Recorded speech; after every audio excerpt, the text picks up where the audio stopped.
Olá, ouvintes, sejam muito bem-vindos a mais um episódio do Trilhas da História, um podcast do projeto de extensão do curso de História da UEA em Tefé, Amazonas. Você já sabe, acesse os episódios do Trilhas nas plataformas de áudio.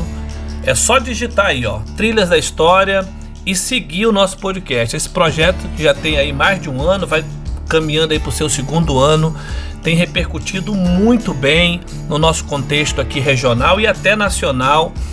É um prazer para a gente estar podendo comunicar-se com a comunidade no entorno, no Médio Solimões, com aqueles que nos ouvem, até mesmo em outros países, poder compartilhar um pouco do que está sendo produzido na universidade, na pesquisa. E olha, gente, hoje é um episódio bem especial e marcante, porque está comigo aqui o meu colega, coordenador também desse projeto, professor doutor Luciano Teles, que vai ser o entrevistador desse episódio, tá? Eu estou só mediando aqui o estúdio. Boa tarde, tudo bem, Luciano? Como é que vai? Olá, professor Daniel, é uma satisfação participar deste programa em especial aqui no podcast Trilhas da História como entrevistador. Para quem não me conhece, eu sou o professor Luciano Everton Costa Teles, do curso de História do Centro de Estudos Superiores de Tefé, uma unidade situada na cidade de Tefé, da Universidade do Estado do Amazonas. E aqui estamos para contribuir com mais um episódio. Que maravilha, meu amigo, que bom tê-lo conosco. Você tem sempre dado o suporte necessário para que esse programa, embora eu esteja sempre na frente, Luciano foi um colega que desde o início abriu portas para a gente aí, a gente realmente se mobilizou para cumprir aquilo que a universidade demanda, né? Para além do ensino, a pesquisa e a extensão necessárias na nossa comunicação, nesse mundo que está absolutamente conectado, né? Esse ecossistema digital que eu tenho, às vezes eu digo, né, na força da expressão, nesse trono da mente humana, e a gente precisa, sobre história, nos comunicar, estar comunicando os nossos temas, os nossos debates na universidade. Olha, eu vou passar então para o Luciano, ele vai assumir a partir daqui. Eu quero lembrar você que está ouvindo a gente aí na Rádio Chibé, tanto aqui na Rádio Chibé local, em Tefé, nas adjacências, você que está conectado aí nas plataformas, encaminhe esse link aí para os seus colegas, seus contatos, seus grupos de WhatsApp, faz esse link correr, porque nós temos hoje um tema muito especial. Professor Luciano, é contigo, companheiro. Obrigado, professor Daniel. Então, no episódio de hoje do Trilhas, vamos conversar sobre a força da mobilização estudantil na universidade e sobre a defesa da saúde e dos direitos dos povos indígenas. O nosso tema de hoje é Movimento Estudantil do SEST-UEA e a questão indígena no Médio Solimões. E para conduzir essa conversa, temos a imensa alegria de receber alguém que é prata da casa, egresso do curso de História, o professor Fábio dos Santos. Fábio é historiador, graduado aqui pelo nosso SEST-UEA, como disse, é egresso do curso de História. Ele é especialista em etnologia indígena e possui uma vasta experiência na área do indigenismo e dos movimentos sociais na região do Médio Solimões. Em sua trajetória, atuou de forma incisiva como indigenista do Conselho Indigenista Missionário, o CIMI Norte 1, e atualmente é chefe do Escritório Regional Descentralizado da AgSUS, a Agência Brasileira de Apoio à Gestão do SUS, aqui em Tefé. Fábio, historiador, professor, indigenista, líder do movimento estudantil, que falará inclusive dessa experiência, né, de um passado recente aqui no SEST-UEA. É uma alegria tê-lo conosco. Seja muito bem-vindo ao podcast Trilhas da História. Olá, professor. Primeiramente agradecer pelo convite feito, né, para que pudéssemos estar aqui participando desse episódio, Trilha da História, um podcast que tem esse intuito, né, de levar informação, mas ao mesmo tempo também de trazer um debate de tema relevante, né, não somente para a universidade, mas para a nossa sociedade. Tenho acompanhado alguns episódios e acho muito legal proporcionar esses espaços. E eu estou muito feliz de estar aqui com vocês e participar desse grandioso projeto. Fábio, então vamos ao nosso primeiro bloco de pergunta. O primeiro bloco é basicamente acerca da jornada acadêmica e da pesquisa em História. Para a gente começar e para nossos ouvintes te conhecerem um pouco mais, fale um pouco sobre a sua trajetória de vida. Quem é o Fábio Pereira dos Santos? Então, quem é o Fábio Pereira dos Santos? Sou natural de Tefé, minha família toda é aqui de Tefé.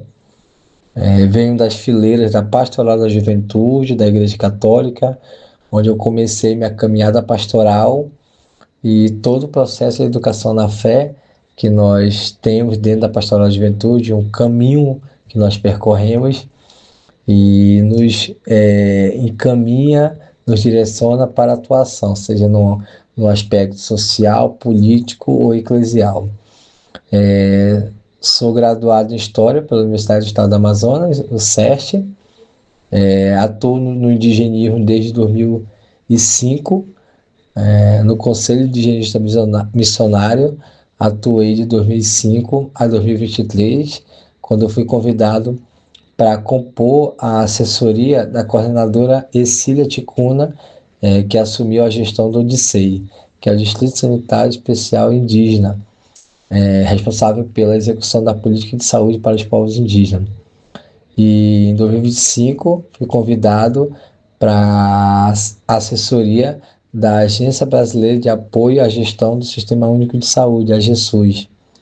E estou lá atuando para fortalecer, esse âmbito da política de saúde, mas o Fábio é aquele que está atuando nos espaços sociais, nos espaços pastorais, nos espaços políticos.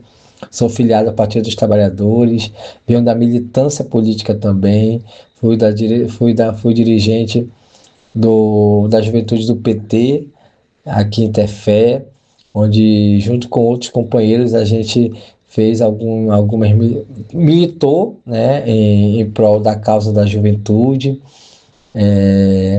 e hoje a gente está no campo da gestão pública, mas com o mesmo compromisso de garantir com que as políticas públicas sejam de fato efetivadas e que possam chegar até a população. Que legal, Fábio, você falar um pouco de você, dessa vivência e dessa formação na pastoral, como também isso influencia, no nosso processo de formação como ser humano, mas também político, E muito bom saber também, do seu lado familiar e dos seus sonhos e da luta por um mundo melhor, por onde que você passa. Então, entrando no nosso assunto, na nossa temática de hoje, eu te pergunto, como se deu o seu primeiro contato com o movimento estudantil durante os seus anos de graduação em História aqui no SEST-UEA? Lembra pra gente como era o clima político nos corredores e quais eram as principais pautas que mobilizavam os alunos naquela época? Então, professor, o meu primeiro contato com o movimento estudantil, na verdade, se deu quando a minha esposa, Elisângela, cursava licenciatura em Geografia, no SEST. Naquela época, ela era presidente do DRE. Eu acompanhava ela nas reuniões, porque eu ia para ficar cuidando da nossa filha, que naquela época ela era de colo ainda, O nosso outro menino já era maiorzinho, mas a Niara ainda era de colo, então eu ia para cuidar deles, E eu acompanhava, ali todo o processo de articulação, de mobilização para as ações que eles estavam planejando. Inclusive, eu lembro que um local onde eles costumavam fazer esse momento de reunião, de conversa, era na casa do professor Feliciano, o saudoso professor Feliciano, que era um professor que sempre foi das lutas sociais, das causas políticas, e que naquele período dava maior força para o movimento estudantil, né? Então, acompanhava minha esposa nas incidências, nos atos e todas as mobilizações e atividades do DRE. E aí, quando eu entrei no Pacussa História, por acaso, a convite de um companheiro de Manaus, eu concorri a uma chapa do DCE, que é o Diretório Central dos Estudantes. E naquele período, o DRE, no SESI, estava em processo de reestruturação, né? Então, a nossa chapa venceu e fiquei, então, eu iniciei o processo de atuação dentro do SEST. E uma das primeiras ações era de fortalecer e revitalizar o DRE, e nós conseguimos fazer isso, né? Conduzimos o processo de eleição da nova diretoria, e depois também de nosso objetivo era organizar os centros acadêmicos. Também, eu lembro bem, no Centro Acadêmico de Letras, Calete, era um centro acadêmico que é um centro acadêmico que nós ajudamos nesse processo de organização. Naquela época o CAGEL estava bem organizado, o CAIS, que é o Centro Acadêmico de História, também estava, mas a gente ajudou também no processo de fortalecimento. E aí a gente seguiu, né, com esse processo de atuação, de fortalecer as lutas, as bandeiras que já vinham em discussão, desde os outros companheiros que já haviam passado pelo movimento. Então a gente só deu continuidade a algumas pautas que naquele período ainda era necessária. Destaco aqui sobre o restaurante universitário, uma outra bandeira de luta também, né, que a gente trabalhou, foi que houvesse um espaço para a sala de estudo, né? Da biblioteca, que infelizmente até agora ainda não houve o atendimento dessa demanda, que era a ampliação da biblioteca, contratações de professores, né, por alguns cursos não ter professores contratados e tal. Então, foram pautas que a gente colocou em discussão e levamos, né, para o debate, né? E o clima era um clima muito podemos dizer, de diálogo, né? Um clima de conversa, um clima com anseio, né, de melhoria para o nosso centro, a Quinta Fé. Então a gente vivenciou tudo isso, né? Toda essa atmosfera de mobilização, de articulação. Era esse o contexto daquele período, né? Uma outra pauta que naquele período estava também como prioridade, e era uma bandeira de luta do DRE, era a eleição para a escolha do diretor do SEST.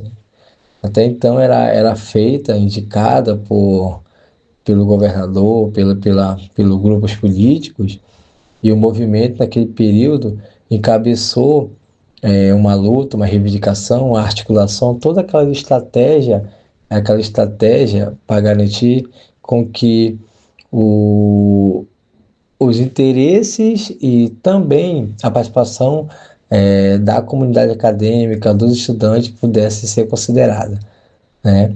E foi uma conquista, porque eu lembro bem, e acompanhando, né, a Elisângela, houve essa conquista, onde até hoje a escolha da diretora do SEST é feita através de eleição. Então, os estudantes, os acadêmicos têm esse direito e hoje a oportunidade de escolher, através do voto, quem vai ser o diretor ou diretor do SEST. E eu lembro bem que foi uma bandeira de luta e foi uma conquista do movimento estudantil, essa escolha feita pelos estudantes, coisa que não era feita anteriormente, né? E vai trazer aqui essa memória, né, de companheiros e companheiras que naquele período estiveram na trincheira, lutando, reivindicando, articulando, e para que hoje nós pudéssemos ter esse direito de votar né, exercer esse direito de escolha sem houvesse imposição e indicação política. Muito interessante a sua fala, Fábio, porque, primeiro, ela conecta, né, o movimento estudantil que você participou e liderou a um movimento que ocorreu anteriormente, né? Então, mesmo que de repente se tenha ao longo do tempo algum tipo de diminuição da intensidade desse movimento, mas as pautas dos estudantes, né, continuaram, e a partir do momento que você estava à frente do movimento estudantil no DRE, essas pautas então foram colocadas, sempre pensando em melhorias, né, de infraestrutura, de mais professores para as disciplinas. É interessante esse ponto, porque essa história nos faz pensar também, essa história e essas lutas nos fazem pensar no hoje também, né? Como estamos hoje no SEST UEA. Então, mas continuando, nós sabemos que fazer movimento estudantil no interior do Amazonas tem particularidades e barreiras muito específicas, que vão desde a logística até o diálogo com as instâncias centrais.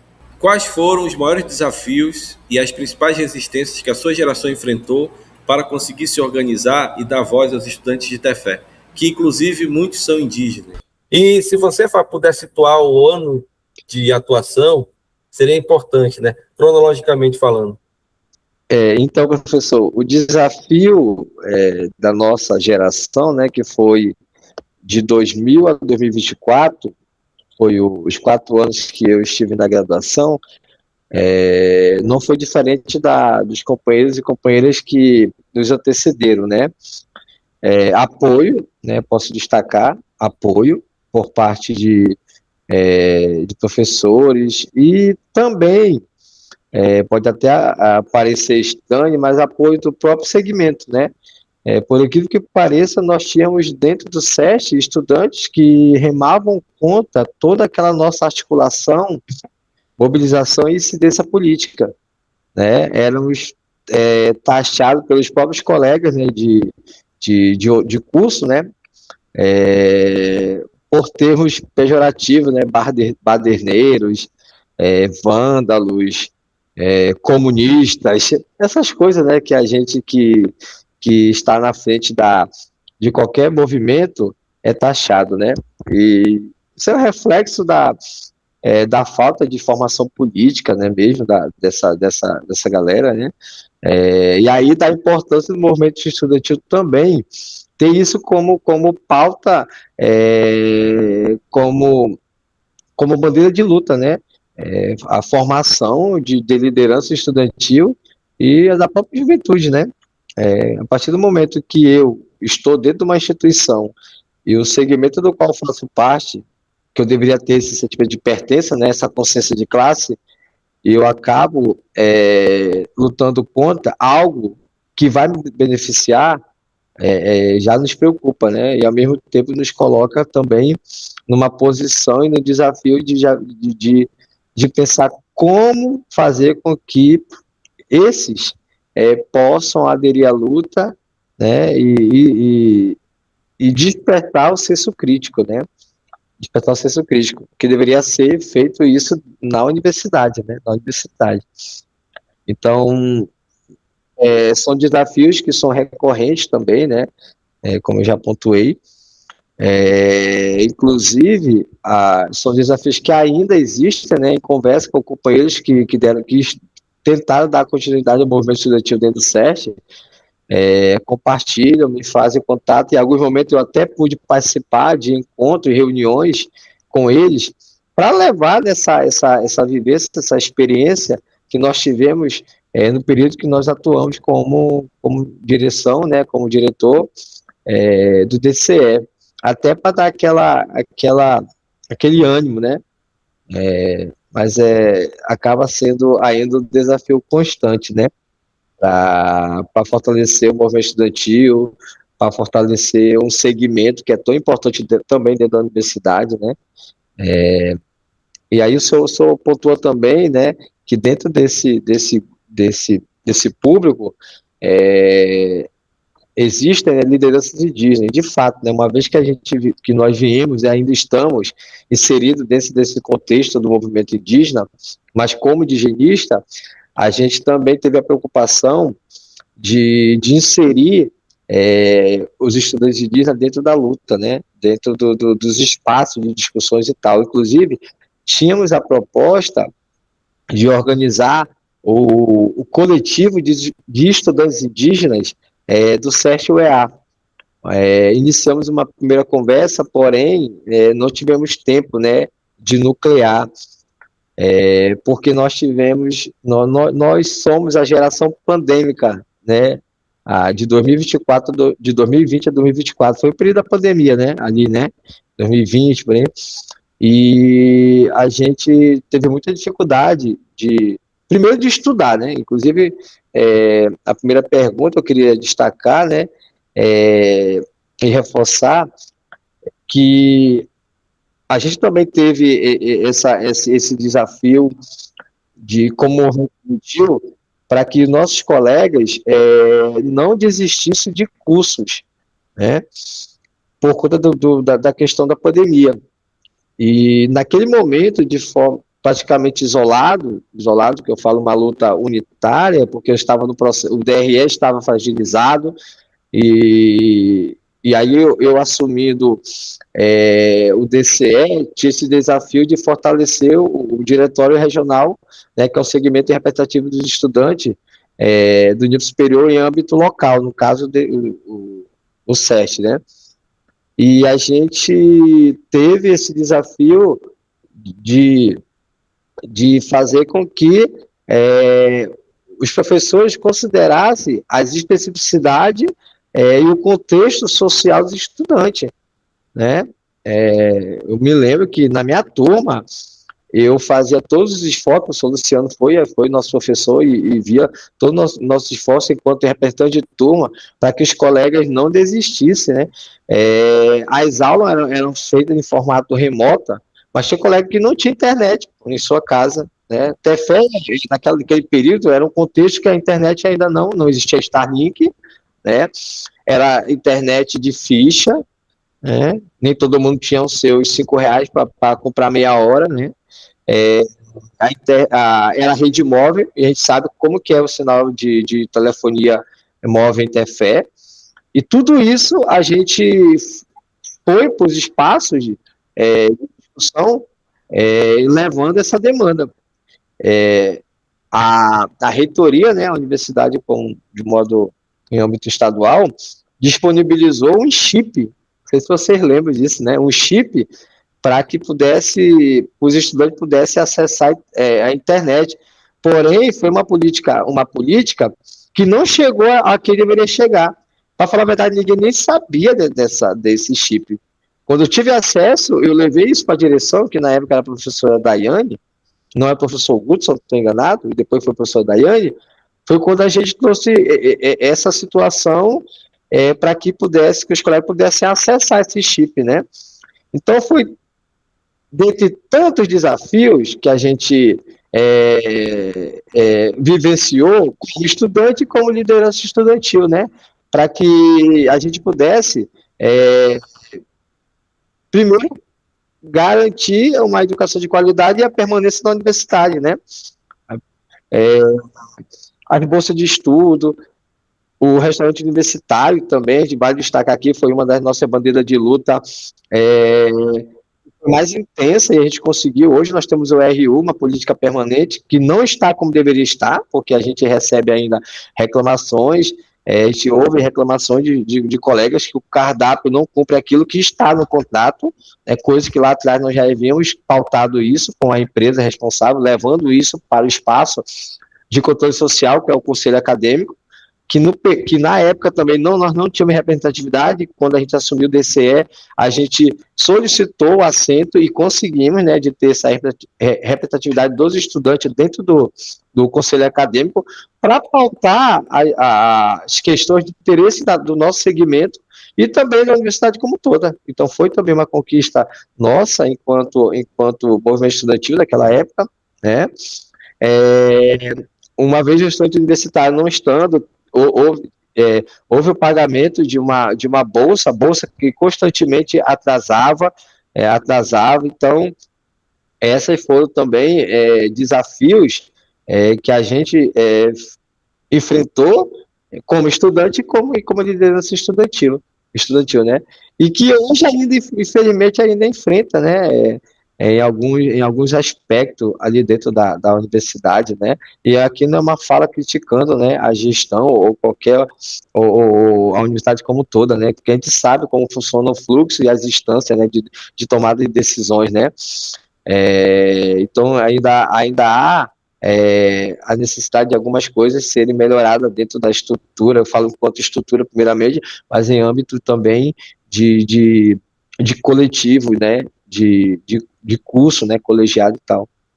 É isso aí, Fábio. A gente sabe que em determinados contextos, ainda mais de pandemia e às vezes também alguns contextos conjunturais específicos, seja de crise econômica ou até mesmo, né, de questões políticas, acho que você bem disse na sua fala que os estudantes necessitam assegurar a permanência na universidade. E isso é fundamental porque a universidade ela existe justamente para a formação dos estudantes. E eu sempre digo que a universidade ela só existe efetivamente por conta dos estudantes, né? Então, as pautas que você apresentou são fundamentais e essa continuidade de uma reflexão sobre a condição dos estudantes do interior da Universidade do Estado do Amazonas, do CERT-UEA, é fundamental. Inclusive, esse processo de organização, né, coletiva dos estudantes para refletirem sobre as suas situações e pautarem as suas questões, né? Então, assim, a sua fala é importantíssima nesse sentido. Então, a gente vai para o intervalo. No intervalo, nós temos uma música. Vou chamar agora o professor Daniel. Daniel, é contigo. Maravilha, Luciano. Estou acompanhando aqui esse bate-papo, muito bom essa primeira parte. Espero que os nossos alunos estejam prestando atenção. A música que está subindo aí, Luciano, é da Caê Guajajara, Caraí, que significa não indígena ou civilizado. Olha a potência da letra e da música que nós estamos ouvindo agora. Aprecie essa canção, daqui a pouquinho a gente retoma com o professor Luciano e o professor Fábio no segundo bloco desse episódio. Até mais. Mesmo sem pintura, a cor da minha pele denuncia o maior crime de todos os tempos. De todos os tempos. E eu tô aqui pra constranger você por ainda estar viva quando você diz que eu tô morta. Você percebe, finge que esqueceu. Eu vou falar pra você o que você fala pra mim. Eu vou cantar já que é cantando que você me escuta. Vou te descolonizar, sou a própria autora da minha vida. Eu vou falar pra você o que você fala pra mim. Eu vou cantar já que é cantando que você me escuta. Vou te descolonizar, sou a própria autora da minha vida. Traz a coroa de espinhos e crucifica-me. Me ame como se eu estivesse morta. Quem sabe você sinta um pouco mais. Traz a coroa de espinhos e crucifica-me. Me ame como se eu estivesse morta. Quem sabe você sinta um pouco mais. Me invade a verdade nos dias, meses e anos, mesmo fingindo isso. Me invade a verdade nos dias, meses e anos, mesmo fingindo isso. Me invade a verdade nos dias, meses e anos, mesmo fingindo que somos todos iguais. Todos iguais. Vou fazer um experimento, tiro sua terra, te doutrino numa religião. Te torno escravo, tiro seus direitos, te oprimo, te mato pelo que você é. E se tentar existir de novo, vou te questionar se você é de verdade. Se é de verdade. Se você é de verdade.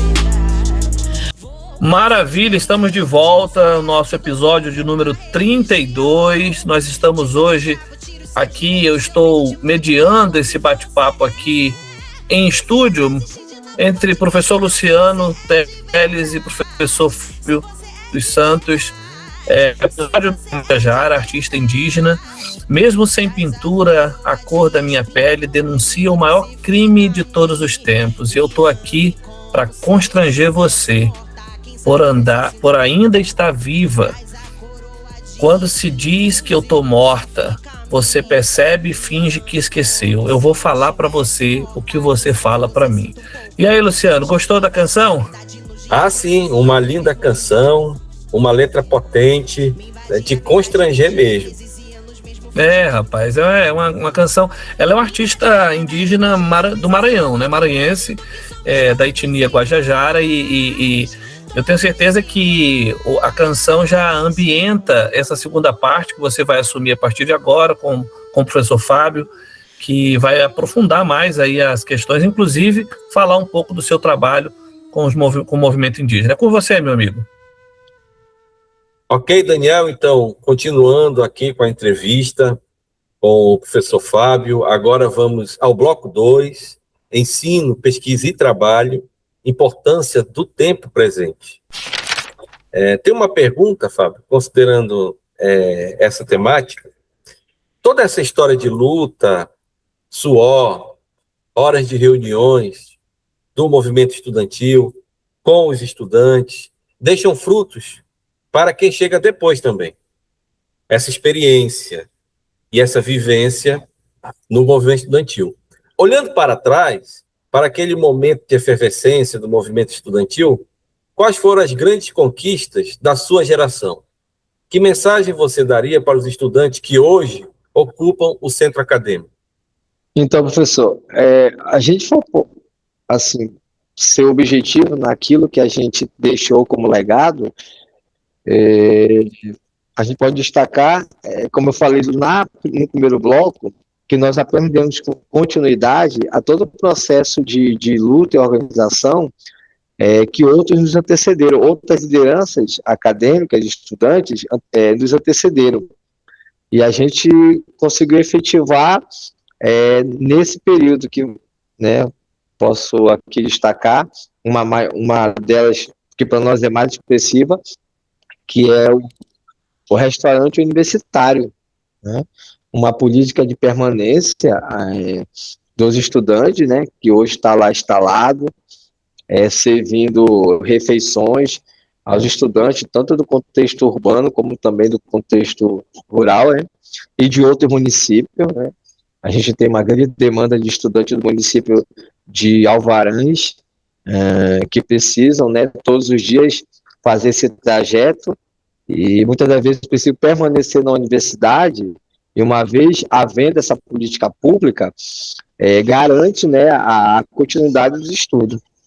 E para mim é nada mais importante porque eu pude presenciar e vivenciar a dificuldade que é de um colega fazer a escolha de ter o seu recurso para comprar um café lá na cantina, ou de ter para comprar, tirar xerox de uma apostila.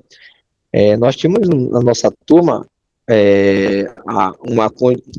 uns 5 ou 6 estudantes de Alvarães, né? E a gente presenciava esse desafio deles, né? Nós tínhamos o hábito de fazer a cooperação, né, ali inteira, a vaquinha, para a gente levar o café, e nós tomávamos lá na área de convivência, né? Um levava a garrafa de café, outro levava o pão, outro levava aquilo que pudesse para compartilhar, né? Para compartilhar. E quando a gente encabeçou, né, essa pauta, né, deu continuidade à discussão dela, foi pensando nesses colegas, né? Quando a bolsa, não era nem uma bolsa, era um valor que era dado para quando o RU fechou, ficava ali bem em frente à universidade, né, onde funciona hoje a Escola Municipal de Música da Prefeitura.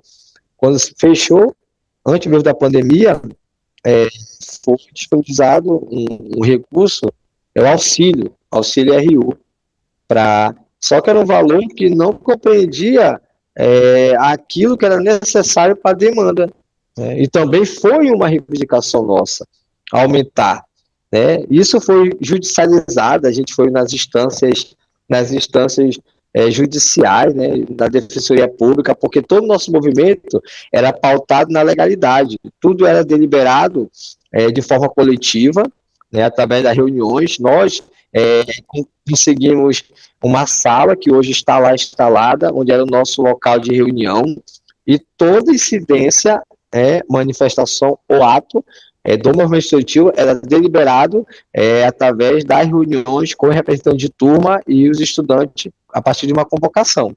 Então, nada era feito de forma clandestina, né? Até para nos respaldar. E todo o movimento, ele gerava um documento para coletar assinatura que materializava a nossa demanda.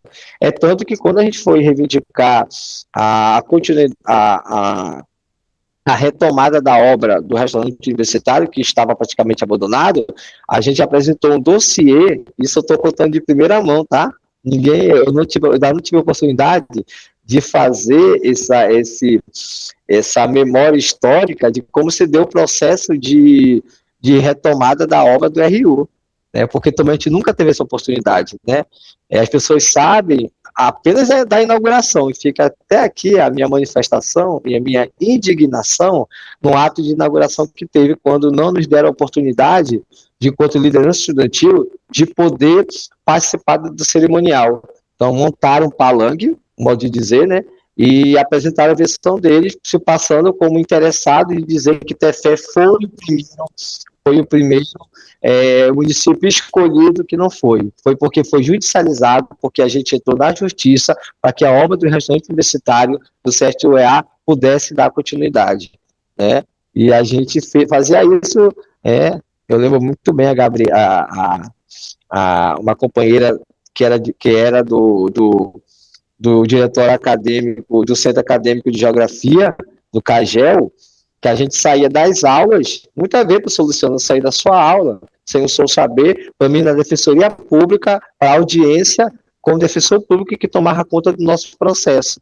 E quando foi judicializado. O processo foi também judicializado quando a universidade foi notificada para o auxílio RU, porque estavam fazendo pagamento de auxílio e nem todos os estudantes estavam recebendo. E aí fomos nós, como liderança estudantil, como movimento, que provocou que a Defensoria Pública pudesse notificar a universidade para que eles pudessem apresentar quantos estudantes tinham na universidade e quantos eles estavam recebendo auxílio, porque nem todos estavam recebendo auxílio. E também foi aí que a gente fez uma apresentação de que o que estava sendo apresentado não comportava necessidade, e foi quando houve o aumento do valor desse auxílio. Então, tudo isso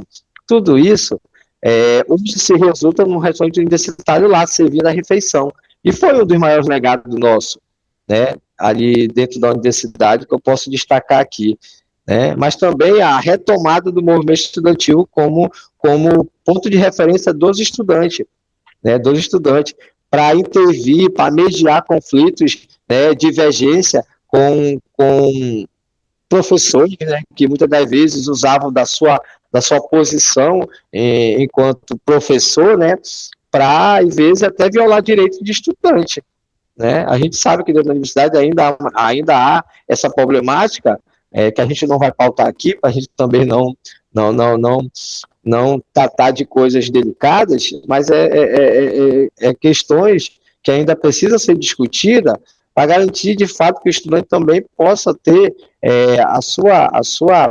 uma educação de qualidade, no sentido de acessar aquilo que ele almeja quando entra numa universidade, né? A gente presenciou recentemente uma manifestação de um colégio, de um curso que não tem professor, né? Cursos que ainda não conseguiram avançar porque falta professor. E a gente sabe o esforço da gestão local, no caso do diretor do CET, em apresentar isso para a instância enquanto reitoria. E aí que entra também a importância do movimento estudantil para reforçar essas manifestações, essas incidências da gestão junto à reitoria. A gente também conseguiu fazer essa incidência em âmbito de reitoria. Na oportunidade que eu estava em Manaus, em trabalho, eu pude fazer algumas agendas na reitoria da UEA, apresentando as nossas pautas e cobrando. Vocês foram lá fazer reunião, fizeram o levantamento da demanda e quais foram os encaminhamentos, né? quais foram os encaminhamentos? Eu, enquanto diretor do DSE, a gente conseguiu fazer essas incidências em âmbito de reitoria, né? Em reitoria. Então, se a gente for pontuar aqui, tem muita coisa que a gente vivenciou, mas eu destaco, né? Essa grande conquista que foi o regimento universitário, que também foi sempre uma pauta dos companheiros do movimento que nos antecederam.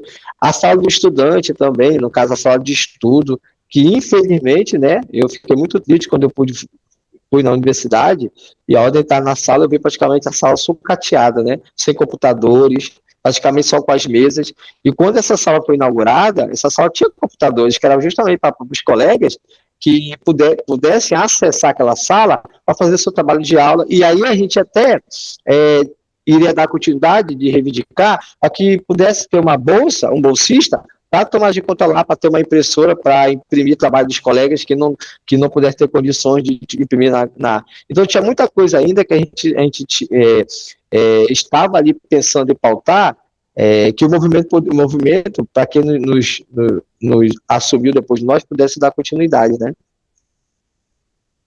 Muito importante, Fábio, as suas colocações, essas informações e toda essa narrativa em torno da luta que os estudantes travaram em um processo recente, principalmente nessa questão do RU, que sabemos que é sumamente importante, né?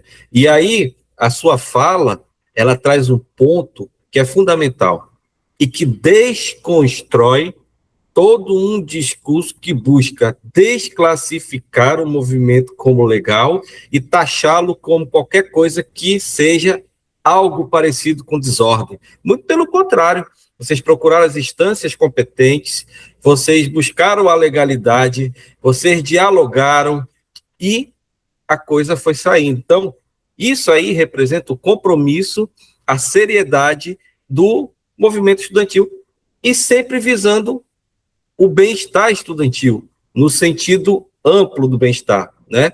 Não somente os elementos de política de permanência dos alunos na universidade, mas também de ampliação da infraestrutura, da presença de um corpo docente que cubra as disciplinas, né? Quer dizer, não tenha déficit, e tantas outras questões para melhoria da formação dos estudantes, que serão os futuros profissionais, né, formados e que atuarão na sociedade. Então, veja a responsabilidade também, né, dos estudantes nesse exercício da cidadania.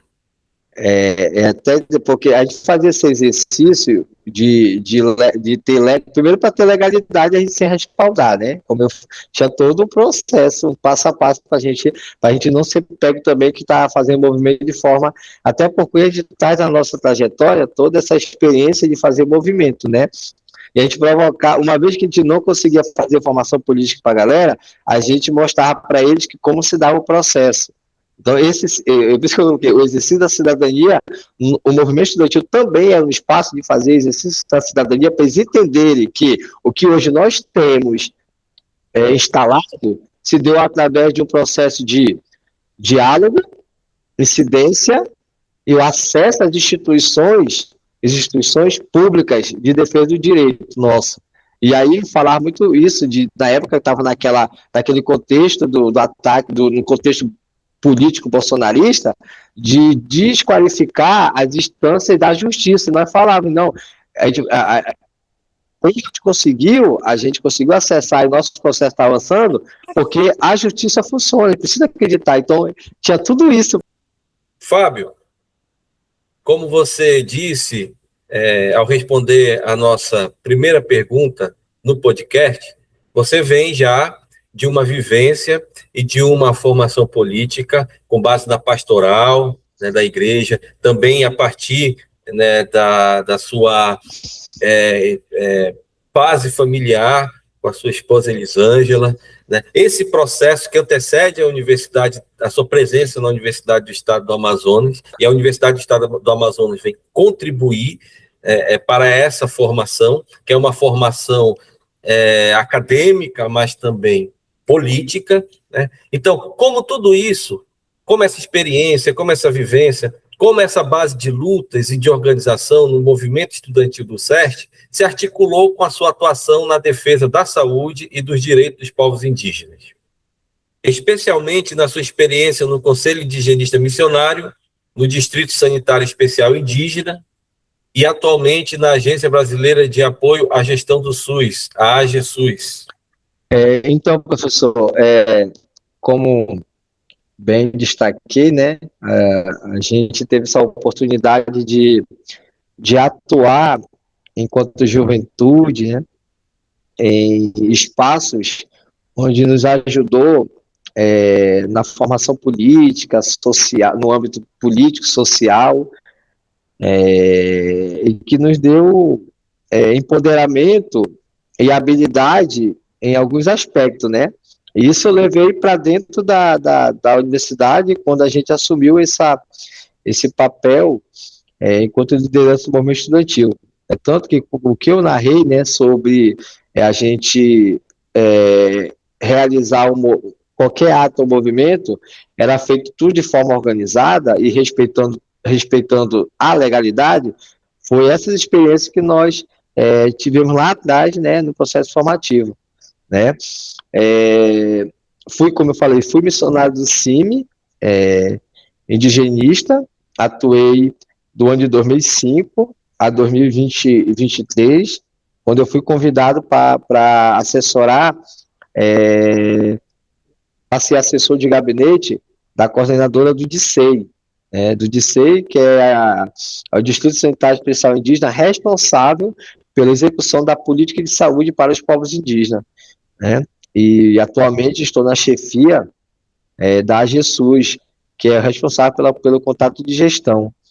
Então a gente foi atuando e sempre com o mesmo propósito, né? Com o mesmo propósito, garantir a defesa de direito da população, né? No caso, eu sempre fui simpatizante e militante dos direitos dos povos indígenas, né? Ingressei bem novo no indigenismo, né? Eu tinha 19 anos, passei uma longa temporada atuando em território mesmo, né? Praticamente eu não pude acompanhar o crescimento da minha filha, que hoje tem 12 anos, mas não pude acompanhar por me dedicar a essa causa, né? Essa causa, e sempre com esse mesmo compromisso, né? De garantir a defesa dos direitos. E também, né, participando dos processos formativos junto a essa população. É tanto que o meu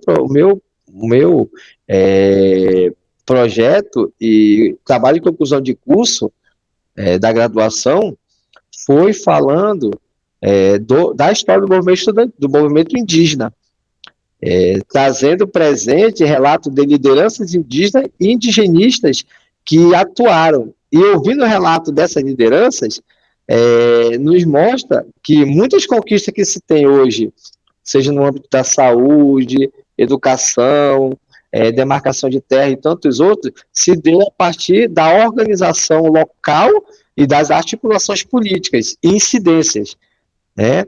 Então, para mostrar da importância que é ter um segmento, um movimento organizado, né? Que a luta precisa ser unificada, né? E não só unificada, como também organizada. Não organizada só na nomenclatura, mas organizada de forma integral, né? Integral. E casando tudo isso, a gente conseguiu fazer uma atuação expressiva, né? Expressiva. Inclusive, levando mais ainda para dentro da universidade esse rosto indígena, né? Esse rosto indígena. Lembro que a última atividade que nós tivemos, que no caso foi coordenado pelo senhor, né, professor Luciano, a gente ficou responsável de articular uma mesa, né? E uma mesa literalmente indígena, né? Indígena, onde trouxe presente a luta do movimento estudantil, do movimento indígena, a luta dos estudantes indígenas, né? Porque ali estava a representatividade do movimento indígena em âmbito macro-regional, também estava representante do segmento da educação escolar indígena, da juventude indígena, que é um segmento que também eu posso falar assim com grande alegria que eu pude contribuir nesse processo de organização da juventude indígena aqui no município de Tefé, quando eu fui missionário do CIMI. E então a gente também lá, uma vez inserido dentro da universidade, a gente tinha também essa preocupação, esse interesse de ter, de fato, uma universidade pluriétnica, mas não seria somente para vender lobby, né? Mas, de fato, que os estudantes de dia pudessem ter o seu espaço, ter o seu direito, né? Hoje nós temos duas turmas, uma de pedagogia intercultural indígena, né? Lá dentro da universidade, né? Que a gente pôde contribuir também com alguns debates, algumas reivindicações. A gente está fora da universidade, mas a gente também ainda é visto como liderança e também de somar com esses atores, né, que estão inseridos na universidade. Não é porque a gente graduou, que a gente não faz parte mais, que a gente também deixa de estar presente e fortalecer uma instituição que, para nós, como cidadão e cidadã, defende que a universidade pública precisa ser fortalecida, né? Precisa ser fortalecida, entendeu? E a gente traz toda essa experiência, essa vivência e esse fervor para os espaços que nós estamos atuando, né? Muito bem, Fábio. Você recordou agora de um evento que foi importantíssimo. É o quarto ciclo de debates, História Indígena no Médio e Alto Amazonas, né? Protagonismo, Resistência e Luta.